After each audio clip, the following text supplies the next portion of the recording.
গোবিন্দ প্রামাণিক বাংলাদেশকে অখণ্ড ভারতের অংশ বানাতে চায়, বানায় বলি না, এই যে দেখেন তার প্রমাণ।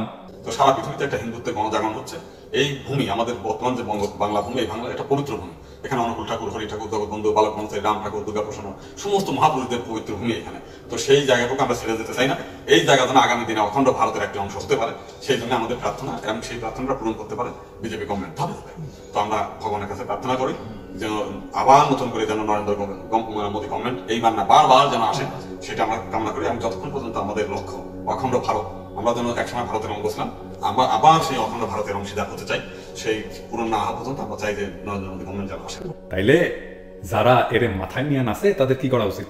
আমি দেখাবো পরে কারা মাথায় নিয়ে নাচে, আর গোবিন্দ প্রামাণিক কি কৌশল করে বাংলাদেশের ইসলামপন্থীদের একাংশের মধ্যে প্রভাব বিস্তার করছে। আমি আমার পাঠক আর দর্শকদের দেখানোর চেষ্টা করি কিভাবে তথ্য সংগ্রহ আর যাচাই করতে হয়।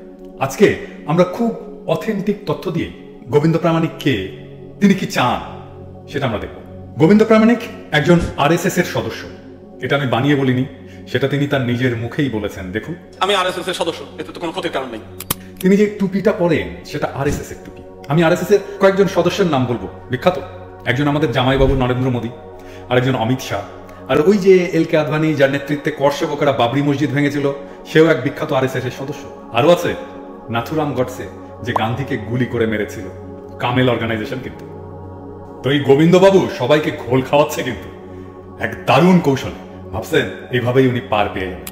এই গোবিন্দবাবু যেহেতু আরএসএস এর সদস্য বলে নিজে নিজেকে বলছে, দাবি করছে, এই গোবিন্দবাবুর হাতে মুসলমানের রক্ত লেগে আছে, এই গোবিন্দবাবুর হাতে বাবরি মসজিদ ভাঙার ক্লানি লেগে আছে।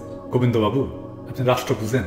লেখাপড়া তো করেন নাই, আপনি তো একটা গিপিএ পাইপ, নাগরিক ধারণা বুঝেন? পলিটিক্স করতে আসছেন আপনি, তো রাষ্ট্র ভাঙা ফেলতেছেন। সম্প্রদায় মানে রাষ্ট্র, বাংলাদেশ রাষ্ট্রটা ভাঙা গেলে আপনার অখণ্ড ভারতের অংশ বানাইতে সুবিধা হয়, তাই না? এইবার আসেন দেখি গোবিন্দ প্রামাণিক কোন কৌশল ব্যবহার করে ইসলামপন্থীদের মাথায় কাঁঠাল ভেঙ্গা কুয়া খাইতেছে, তাদের মাথায় উঠছে, আর ইসলামপন্থীদের কারা তারে প্রমোট করে। গোবিন্দ প্রামাণিকের এই হিন্দুত্ববাদী রাজনীতি, আরএসএস এর রাজনীতিতে যদি বাংলাদেশের হিন্দুরা সাপোর্ট করতো, তাহলে একটা কথা ছিল। তা হয় নাই।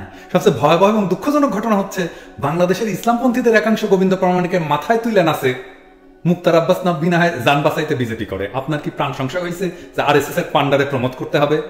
গোবিন্দ প্রামাণিক প্রকাশ্যে জামাতের প্রশংসা করে, আওয়ামী লীগকে গালাগাল করে, এবং কোথাও কোনো হিন্দুদের উপর আক্রমণ হইলে সেটা আওয়ামী লীগের কাজ বলে সার্টিফাই করে দেয়, আর সবাই সেটা বাহবা দেয়, হাততালি দেয়। কুমিল্লা কাণ্ডের পরে দায় চাপাইছিল সে আওয়ামী লীগের উপরে। কাজটা তো আওয়ামী লীগ করে নাই, করছে সে রডে বাঁচাইতে আসছে। আপনারা ভাবছেন আহা, আওয়ামী লীগরে বাঁচ দিতেছে, কি মহান মানুষ। আপনারা এই সেন্স টিভিতে জানাইতে বলেন গোবিন্দ প্রামাণিকের সাথে তাদের পিতলা খাতির কেন, তারা তারে প্রমোট করে কেন, আরএসএস এর পান্ডারে চেঞ্জ টিভি প্রমোট করে কেন, এই জবাব তাদের দিতে হবে। মনে রাখেন, বাংলাদেশে জনপ্রিয় হওয়ার অন্যতম প্রধান তরিকা হচ্ছে আওয়ামী লীগ বিরোধী হওয়া। এটা আওয়ামী লীগ নিজেও জানে, আওয়ামী লীগাররাও জানে, এটা খালেদ মহিউদ্দিনও জানে, এইটা অনন্ত খলিলও জানে। তাই আওয়ামী বিরোধী কথা কইলে গইলা যায়েন না, নিজেকে প্রশংসা শুনলে গইলা যায়েন না। হাসিনাও এক সময় যুগপৎ আন্দোলন করছিল, তার দলের প্রেসিডেন্ট ক্যান্ডিডেটকে পাঠাইছিল গোলাম আজমের কাছে দোয়া চাইতে। জামাতের ক্ষেত্রে পরিণাম কি হয়েছে আপনারা ভালো জানেন। এখন গোবিন্দ প্রামাণিক আরএসএস করুক, মুসলমান কুপাক, বাবরি মসজিদ ভাঙুক, বাংলাদেশকে অখণ্ড ভারতের অংশ করতে চাক, যাই করুক, যেহেতু সে আওয়ামী লীগের খেটা দিতেছে, তাই খুশি হওয়ার কোনো কারণ নাই। ওইটা সে আলটিমেটলি আপনার দিবে, খেটা না আরো বড় কিছু দিবে। সময় থাকতে এই মোদী পুত্ররে কাজ থেকে নামান, নইলে এই কাজের দায় আপনাদের নিতে হবে। বাংলাদেশে ইসলামী রাজনীতির নামে হিন্দুত্ববাদকে প্রমোট করার বিচার একদিন বাংলাদেশের মানুষ করবে।